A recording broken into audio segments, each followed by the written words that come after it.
I wish I had known more information before getting on the show. I was blindsided about Josh's past, completely blindsided. I wish I had known that backstory beforehand. That way I probably would have never been on the show.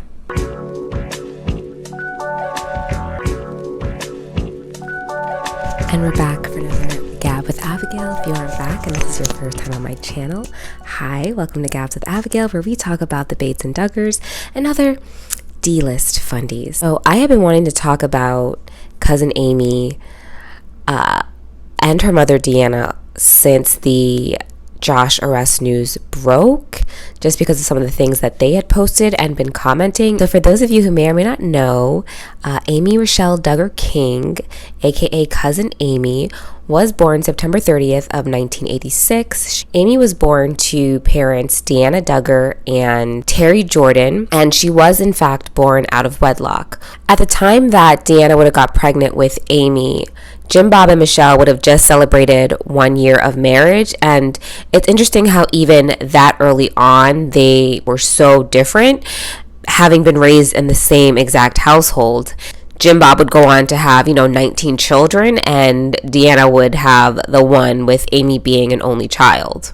And it's just crazy that they would have just completely different trajectories in life. So later, when Amy stars in WeTV's Marriage Boot Camp, she does go on to say that her father, Terry Jordan, was actually very abusive during the early part of her childhood. My mom and dad fought a lot, and I was always in the middle. You're still trying to figure out how you failed me. You didn't have to choke me. What kind of father does that? And listen, I had to get your attention. You got a lot to learn, I'm in Daddy. your mind. She has come out and expressly said that, she's forgiven him and made peace with that past.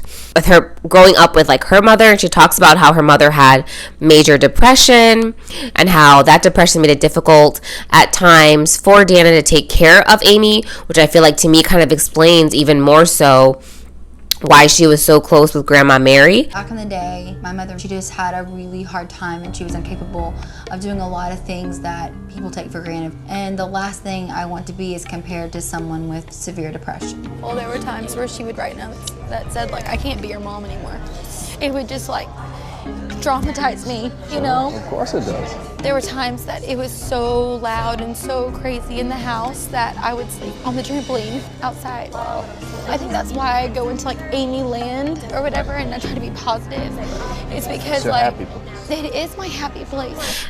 Because you got to think that Deanna was, 22, unwed, having, from how Amy describes him being violent and volatile.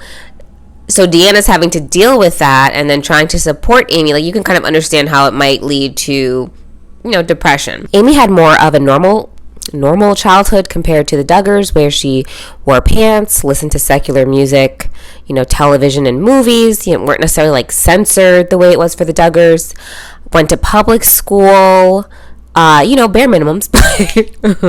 She, as a child, had a super close relationship with Grandma Mary, and that's actually how we first meet Amy, is that she comes over to the Duggars' big house on the very first 2008 17 Kids and Counting episode to pick up Grandma Duggar for lunch, and she didn't really, I don't think, knew the cameras were going to be there filming, and it just kind of happened to fit. It made for good TV fodder because immediately it is established to us as the viewer that Cousin Amy is not like the other Duggar girls, She's not like the other girls.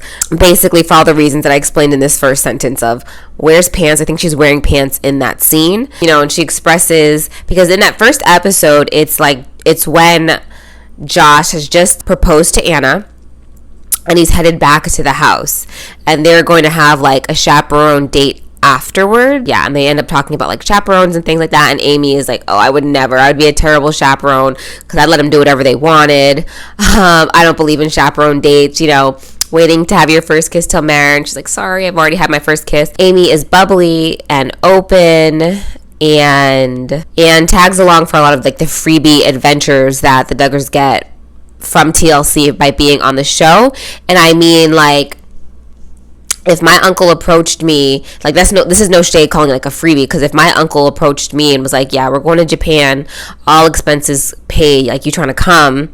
Like, yeah, where's the NDA? Of course I'll sign that. I'm coming for free. You said all expenses paid? Bet.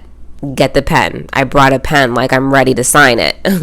But basically, my good sis did not say no to a good time. Like, we even get to see Amy get baptized on the show. So, like, she really was kind of like a mainstay, Cousin Amy, the rebel. The time that Amy was featured on the show was like peak Duggar mania, and viewers loved the energy that Amy brought as a outsider who was different, basically. And she really did just have a lot of fun, infectious energy. So it added a super fun dynamic that made you interested in the times that Amy was there, and all the time she would like complain and like, not complain, but like make jokes about like, there's a lot of freaking kids. Like, I don't know how they do it, but it's not for me, babe. Like, Amy girl, we see you. And so like Duggar mania, you know, everybody loving Amy. This peaked for her in 2014 when she gets a special called A Duggar Leaves Home.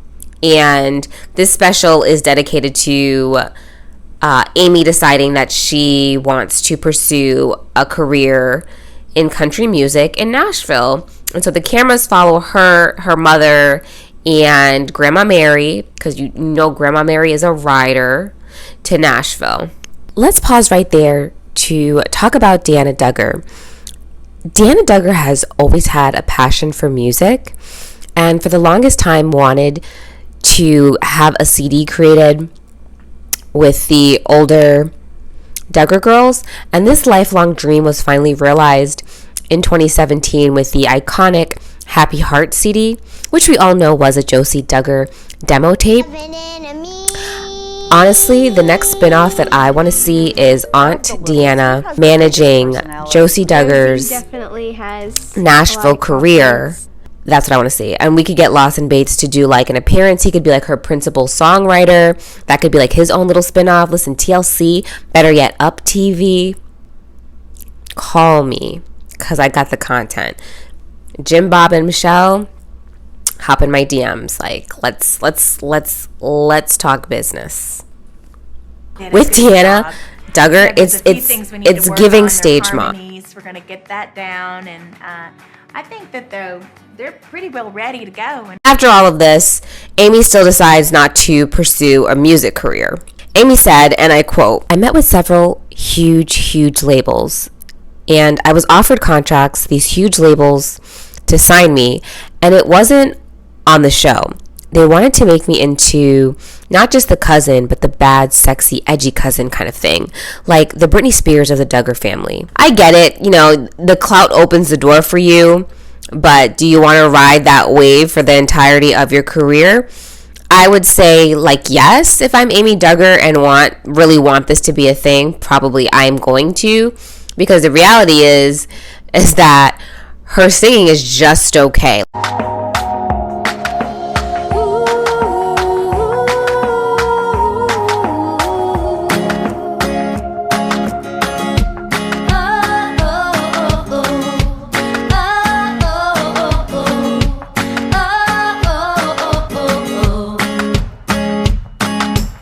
I respect her not doing that, though. I definitely respect that, because even like from her music video that she does, that very first music video and only music video, there are so many comments of people saying like, yet again another average singer who is getting all of this attention and this clout simply because she has a famous family. Like, that's really a lot to kind of like have to combat. Amy goes on to say in other quotes and interviews that she kind of resented being considered the rebel Duggar, when really she was just living a very normal life. And I can understand like having that persona can be a lot to bear. I mean, cough, let's look at Ginger Volo, right? It can be a lot to have people just saying that you are the rebel when you're literally just existing. And also, at the time that she started this music career, she's 28. It's harder, definitely, to break into the music business when you're older. Unfortunately, especially you're not a vocalist, babe. Like, especially you're not a vocalist, babe. Now, all of this with Amy's music career episode airs in late November of 2014. It's like the episode airs, I think, November 25th of 2014. The shrewd Duggarologist knows that the Josh scandal, the first one, happens only 6 months later in May of 2015. That story drops and all hell basically breaks loose, and now the show gets canceled, and so we stop pretty much seeing Amy on the show. Oh, and she appears on Counting On, I think, just the one time, which is for Deanna Duggar's Happy Heart CD. That is the only time that we see Amy Duggar on Counting On. So in September of 2015, she does get married to Dylan King. At that point, they had been dating for about at least 2 years. It might have been longer, but the first time we get like a glimpse of him on her social media is about 2013. They get married in 2015. According to Amy, she found out with the rest of the world about the of her cousins. So when the scandal dropped is when she and her mother, like, that's when they also found out. I wonder if Grandma Mary knew. That's really, I feel like, the tea that I want to know. May she rest in peace. But I wonder if she knew. But basically, what Amy said is that during that time, Jim Bob and Michelle told them that Josh had gone away to camp. So now you guys are liars. Huh. Funny how that works. I think that's interesting. You guys lied. And I know someone's like, oh, well, he did kind of go to camp. He did go away. Blah, blah, blah. It was like a camp. Like, no. You were purposefully deceitful, which to me just kind of shows the depth of which they are willing to lie and protect Josh. During the 2015 scandal, I really couldn't find any statements from them directly about the situation in regards to like how they felt about it, what was their opinion. Like, we don't really get their feelings about it during this time. And for the most part, Amy keeps showing that she supports and loves her family during that time, because September of 2015, Amy gets married. The entire family attends her wedding with Josie, Johanna, Jordan, Jennifer, and Mackenzie, who is Joshua and Anna Duggar's eldest daughter, are all a part of Amy's bridal party. So very clearly still, you know, like this with the fam at this point. When her wedding happens in September, at that time, both scandals have happened. Anna has had Meredith. She's a newborn in the wedding photos. So clearly still like making a show of support for the family despite everything that went down. Now, while they all attended the wedding, it's rumored that they didn't stay for the reception, the Duggars, that is, because, and I think specifically the part of the reception where they did the dancing, they were starting to serve drinks, because obviously they don't dance and they don't drink. The only statement that we really got from Amy in 2015 about her famous family was about how she and her husband were, quote, so excited to get away from everyone and turn our phones off and just enjoy being under a palm tree with a drink in our hand. So very clearly, you know, not acknowledging how they feel necessarily about it, except that, you know, it's stressful to have all these people basically in your business and, you know, making comments, expecting you to say something. And at this time, she really didn't say anything that condemned the family. You know what I mean? During this time, so like 2015 to 2016, it was rumored that she had fallen out with the Duggars because a bunch of them started unfollowing her. And the reason for that was that people were speculating is because Amy didn't attend Ginger's wedding, which Amy later just explained that she had something pre-planned. So that would be like kind of a dumb reason for them to be upset with her. And why I agree with that is because the Duggars typically get married within 6 months of getting engaged, which is faster than how most people, I feel like, plan a wedding. Like, generally, I feel like for the longest time, everybody said, you know, you need at least a year to plan a wedding. It'll take that long to get your dress. And time after time, the Bates and the Duggars prove that this is a lie.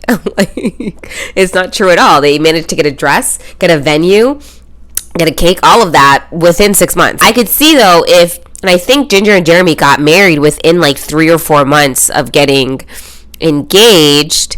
I could see how, like, yeah, if you have something already booked for that, you know, weekend, they just decided this 3 months ago and I've had this trip planned a year or something, that, you know, I can't attend, and I feel like that should be normal. So I don't believe that that's the reason why they had a falling out. What I do think is that behind the scenes, because during this time, so from 2016 to 2017, Jill leaves the show, and Amy has been super vocal about the fact that she supports Jill and whatever it is that she wants to do, to be herself, to be who Jill Duggar Dillard thinks that she is.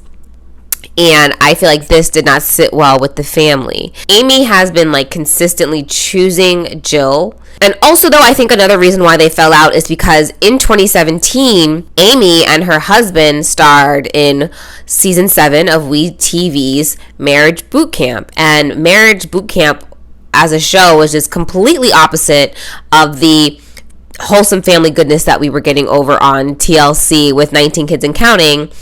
And, you know, obviously with Counting On. So I think the show, them appearing on the show in and of itself was shocking to people because, one, again, it's nothing like the TLC 19 Kids and Counting content. And then that we've never really seen Amy do anything else outside of Counting On in terms of like reality television appearances. And then the fact that she had just gotten married like a little bit under a year ago is kind of like, oh, girl, you already in Marriage Boot Camp? What's going on? Let's talk about it. But also that Amy kind of talks a lot about her personal life. Like, furthermore in the show, like, Amy swears, I'm pretty sure, like, there's drinking. They talk openly about sex. Two married people talking about sex, God forbid. But that's that. I definitely would watch the show. It looks super interesting. I'm not gonna lie, like, it looks like an interesting season. I would watch if I could find the full episode somewhere. Fast forward 4 years from then, and it seems like boot camp worked because they're still together, have a baby, and open 2 businesses, you know? So boot camp worked, apparently. In late 2018, Amy launched her shop, 3130 Clothing, which is like a play on Proverbs 31:30. If you're into fundamentalism, if you're into trad wife stuff, you know about Proverbs 31. You know, I don't have to say it. I don't have to post it. You know it. And if you don't know it, you're not into the Fundy Kool-Aid deep enough for me. I'm going to need you to go Google that right now. Right now. She launches her shop, and through the shop, we've seen various Duggar cousins who have promoted it, who have been in the shop and like posted to their page that they were in the shop. And you got to think about it, these girls have big platforms. So, you know, it's nice to see that they want to support and see her successful, despite whatever all this beef that everybody is basically saying that they have between the families. I enjoy that. Genuinely, it seems like they respect who Amy is and that is their cousin, that is their family. I do, for the most part, feel like Amy really isn't problematic. Now, if the NDA closes, Amy could get problematic, but Amy really isn't problematic. We see Jill promoting it a lot, and I think it's actually really interesting and cool that a lot of the times it'll say paid promotion. And so I wonder if literally, like, Amy is paying her for that, which I think is really cool because, yes, girl, help your cousin be independent, successful, and make her own money. Like, you got it, dude. I honestly think that the 3130 shop is super cute, and I hope that I get a chance to review it for one of the segments that I have that I'm starting on the channel soon, which if you're not subscribed now, you've been watching this long, go ahead and subscribe. And beyond that, Amy had her first baby October 9th of 2019, which I think, you know, congratulations, it's exciting. He's almost 2 now at this point. But when Amy had her baby, she was 33, 32. So definitely significantly older than all of her cousins when they had their kids. Again, Amy has been very, very supportive of Jill and Derek and their decisions about wanting to have more independence.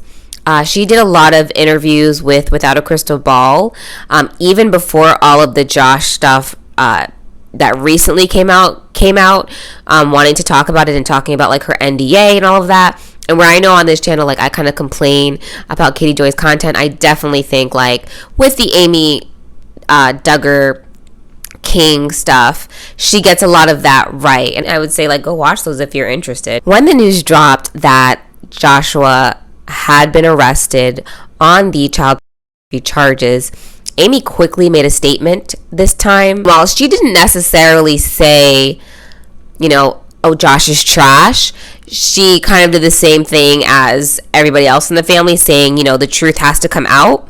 But in no way, I feel like where their statements kind of distanced, or I won't say distance, but express the fact that this is a family member that we really love and care about and hope that this is a lie. Her statement didn't give those kinds of vibes. It was more so like, oh, this is a terrible, terrible trash thing that happened, and I hope justice is served no matter what, period. There's no like, oh, we hope whatever the truth is coming out, two sides. I hope that justice is served. Because she finally, at the outcome of all of this going on, made a comment in a statement about her feelings from 2015, which kind of explains why she was never on Counting On. And she said, quote, "I wish I had known more information before getting on the show. I was blindsided about Josh's past, completely blindsided. I wish I had known that backstory beforehand. That way I probably would have never been on the show." Fair. Fair. Like, imagine this. I mean, I feel like if I heard this too, I'd be like, eventually this is going to get out. She posted like immediately, almost like, what's done in the dark is always going to come to light. I believe that to be true as well, Girl, that's all my story in life is. A lot of people started commenting and speculating, because at this point it seems like Amy is picking a side. And then to pile on top of that, her mom Deanna posts this. Matthew 18 verse 6. "If anyone causes one of these little ones, those who believe in me, to stumble, it would be better for them to have a large millstone hung around their neck and to be drowned in the depths of the sea." Like, baby, this is a bold and strong statement. And Amy replies, "Amen." And Deanna posted these only 3 or 4 days after Josh is arrested and charged. Period. You know what I mean? And I think that in and of itself is so interesting. But I mean, it could be expected, because one, how dare you be all about family, all about loving children, and this goes on and you lie to your family about it. That's weird. You know what I mean? And how it can be now easy to say, we watched you, we've seen you not choose your children, not choose the well-being of these children, deciding to choose Josh, deciding that Josh is the child in this situation who needs the most protection and covering. Electric chair. Deanna, basically. And I just think it's crazy.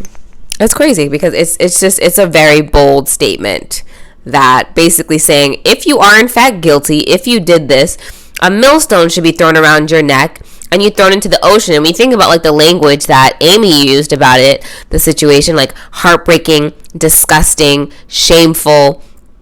Clearly they both got on the phone with each other, was yo, this is this is insane. And I don't disagree. And this is why Amy stayed off the show, right? This is why. And it's like I said in my video about Counting On being canceled, when you don't hold abusers, enablers accountable, this is the kind of stuff that happens, right? I don't care, Jim Bob. You are just as guilty as your son because you have done nothing but enable him. Amy had all of these other posts that came after Deanna's. She had this one in particular that everybody felt like, oh, baby, you are speaking to Anna. Go ahead and just text her. No. But yeah, kind of saying get out, get out. You can get out now. If you just want to leave, it's okay to leave. I know it's going to be difficult, but you can leave, Anna. You can get out. You're not bound to this. It's crazy. Your husband is a predator and a pedophile. Get out while you can. This post is basically a on how the Duggars were raised, pretty much, right? How IBLP, ATI, fundamentalism has worked, and she's not wrong, because this is the kind of things that this kind of growing up can allow, you know? And it's not everybody, right, who practices modesty who have to encounter this, but when we see it to the extremes that it is, because there are so many other ways that... All right, my light broke, so we're just gonna have to do it in the dark. Amy also accompanied Jill to Josh's hearing. She also Jill, that is, was like the only sibling that we know of who actually attended, and which I think is very interesting.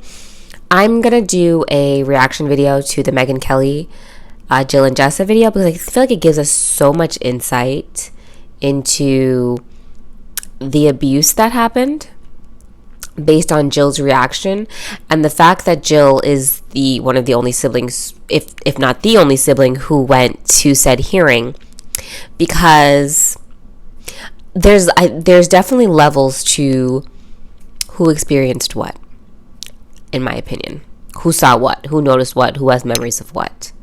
So it's a story for another day, but Amy, shout out for being a great cousin and going with her cousin to what I'm sure must have been a very difficult thing to sit through.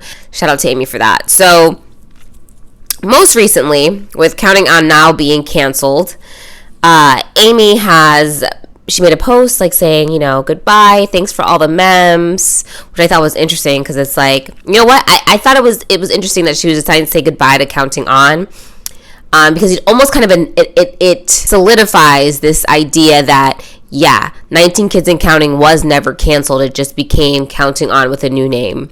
You know, like it had a new name, and Jib Bob and Michelle weren't on the show. Which is why I said in my last video, which is why I said in a previous video, as soon as they returned to the show, I knew that Counting On was going to end. I knew it was going to be a shit show. Did I think it was going to be because of Josh again? No. But I think it's crazy that yet again he's ruining the television bag for the whole family. Yes, but story for another day. Or is today that day? Is today that day? It's not.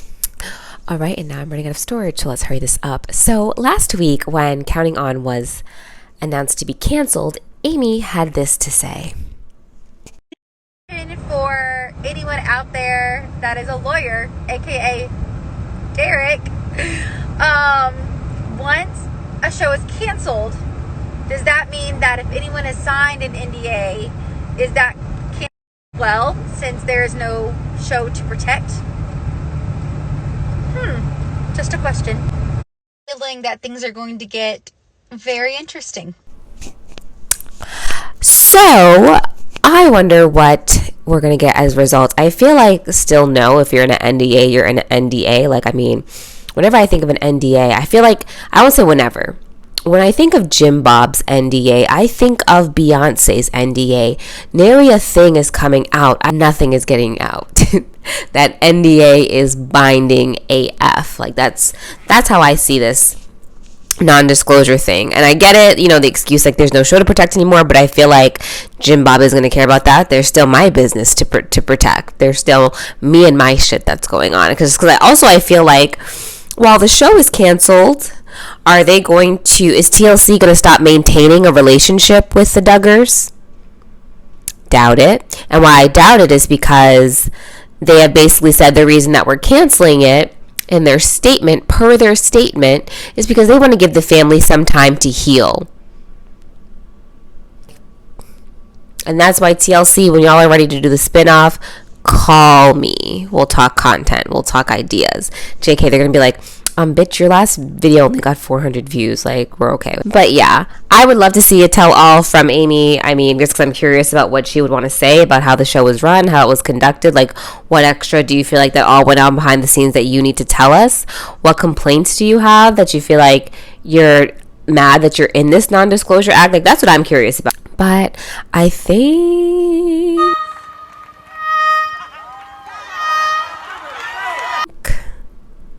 that's it for me. That's it for this video on Amy. Thank you guys so much for watching. If you like this video, go ahead and like it, subscribe, stay tuned for the next one. Thank you guys so much for your time today. See you for the next one. You niggas gotta stop acting